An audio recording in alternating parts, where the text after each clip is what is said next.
Hey, how's it going, everyone? Today we're going to be talking about how you can get 5KL GAARA maxed out easily. He's the newest 5KL unit and he's been out for about a day or so, and this is the hardest ninja road that we've ever had. So if you guys are struggling on it, or if you didn't get enough ramen from the 5KL League to level him up all the way, then this is really going to help you guys out. Now, I was inspired to do this speed run by someone named MJ Rock on YouTube. I'll go ahead and put them in the description below. I thought that the speed run he did on Ninja Road 30 was just ingenious. It looked really great. And what I really liked about it is he was able to get underneath the 7-minute mark while only using units that weren't dual of each other. And what I mean by that is a lot of speed runs, to get that type of time, you see a lot of people running dual Hashiramas or two of the same unit, and not everybody can do that, me included sometimes. So for him to be able to do that without using two copies of a single unit, actually I don't even think he used Hashirama at all, which is really crazy. So yeah, that's why I thought that run was so good. I'm going to put it in the description below because I think it deserves more views, and then a lot more people need to know how to do it this way.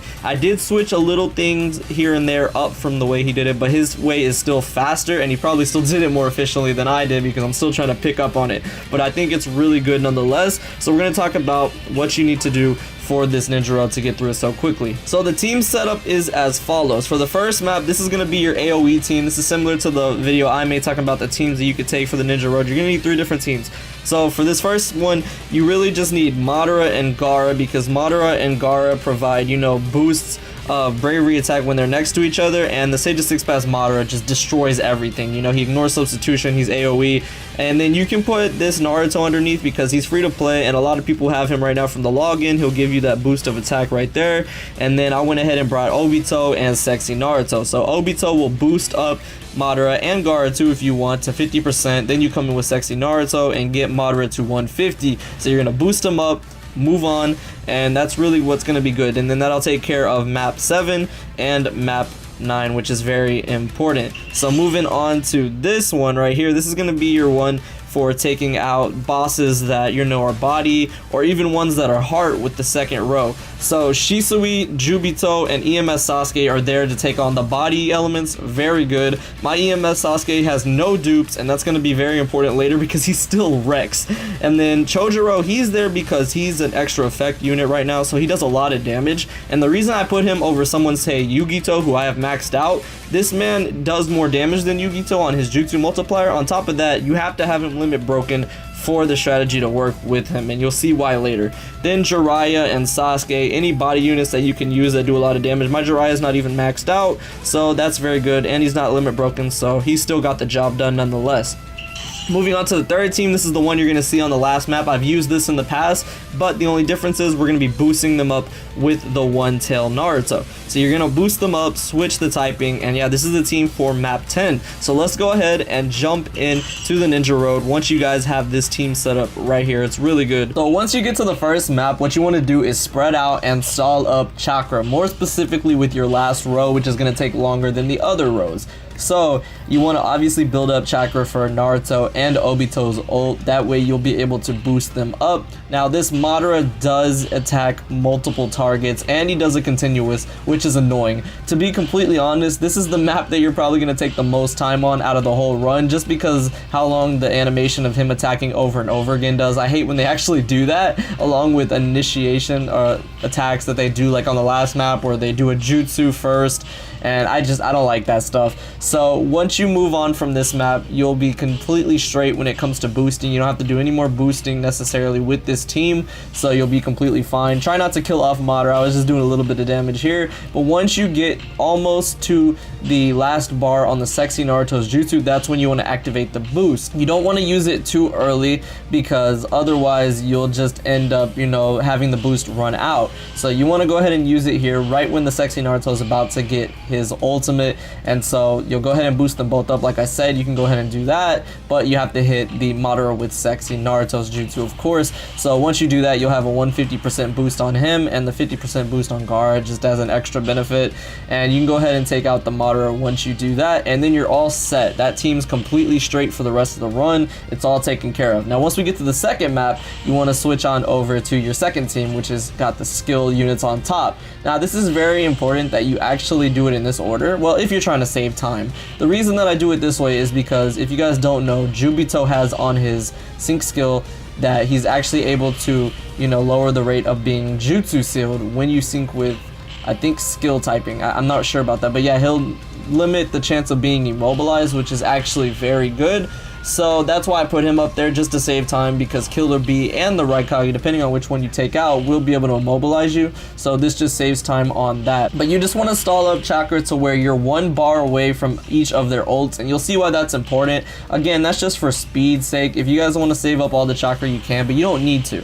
So, and getting through this quickly is better than, you know, just wasting your time. So right here, once I got the last bar left for each of them, I'll go ahead and take him out. And once you move on to the next map, you'll switch on over to your third and final team. So what I like to do here is, you know, just switch out at first. It doesn't matter, you can switch out to One Tail or stay as Kushina. You're gonna do a lot of damage here. You don't want to apply the boost just yet because there's a chance it'll run out. So you want to apply it as late as possible. So you might actually get a lot of damage taken here, so make sure you have some good units. I just happen to have the Gaara that I'm leveling up there. If you need to level up Madara or someone else, you know, go ahead and put him on there, and that's what's really good. The Sasuke is just gonna provide a boost of attack to Naruto, and then Kushina is there to switch typing. So I'll go ahead and boost them up here. That also gives me 1 chakra. Now you want to finish this map with Kaguya having 2 chakra.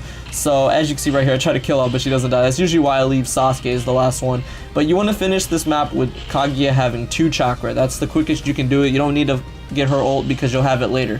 Now once we move to this, like I said, you don't need all their ultimates yet because you're gonna move out the way. So with Shisui and Joebito, you're not using their jutsu, you move right out the way like that, and then EMS Sasuke will be the one to take it out. Now my EMS Sasuke, as I said earlier, has no abilities at all, so he actually did a lot of damage for someone who doesn't have the body boost. This EMS Sasuke is a great body nuker, like to take on the body elements for skill typing, which is really good. But what's very important is that, you know, you just one-shot him right there, and then you move on to the next map. And that's why we have Chojuro here, because if you go to consecutive maps with the Ninja Road team, it'll go ahead and just do the next turn rather than starting at the beginning. In this case, though, you know, Chojuro's right there. So if you have a max limit broken, like I said, he will be able to take out everybody. I tried this with a level 100 Chojuro, and it didn't work, so I had to go through the painful process of doing that. Then you'll also have Jiraiya right here. Again, mine is not max limit broken when it comes to Jiraiya, so he did a lot of damage. He doesn't even have any dupes either, so that's just Jiraiya working his magic. But if you take advantage of his field skill with the 300 body boost, then Sasuke will be able to take him out no problem here, and then you can just move on to the next map, and that really takes care of that. That's just really simple, just getting through those maps. Now we're going to be moving on to map 7, and yeah, you guys are already going to know what's going to go down here. So we have the Gaara for the boost right there of bravery damage for a 750 attack boost, and then Madara himself, you know, what's really important about this is that Madara ignores substitution, so he's able to just bypass everything. He's the best one for this map, and at a 150% boost, he definitely just wrecks everything, especially with that 750 bravery attack boost. So this should one-shot everything like that, and they can't dodge because he ignores substitution. If you get a chakra reset or not, that doesn't really matter because you'll be getting chakra for map 9 after we take out the Jubi anyway. So yeah, right here for the Jubi, what you're going to do is switch out to your other team. You're going to start the map off with Shisui, and you'll go ahead and just take them out like that. There you go, and then come in with Joebito. Be careful that you don't miss it, or you might have to Izanagi that, because sometimes those body parts are really close together on the Jubi, so you might miss. But there you go, don't even need a crit. I don't know if I did right there, I couldn't see it, but yeah, it just does so much damage, man. Shisui and Joebito, it's a GG right there. But alright, once you move on to this last map, like I said, you're going to get chakra from defeating the Jubi. So if you got a chakra reset or not, it doesn't really matter on the Madara, because you're going to get all your chakra back. Now, even with the 150 boost, I think you can one-shot them, but you have to get a crit. And if you don't, it's completely fine. If you don't, you can take them out with the Gaara. It just saves a little bit of time.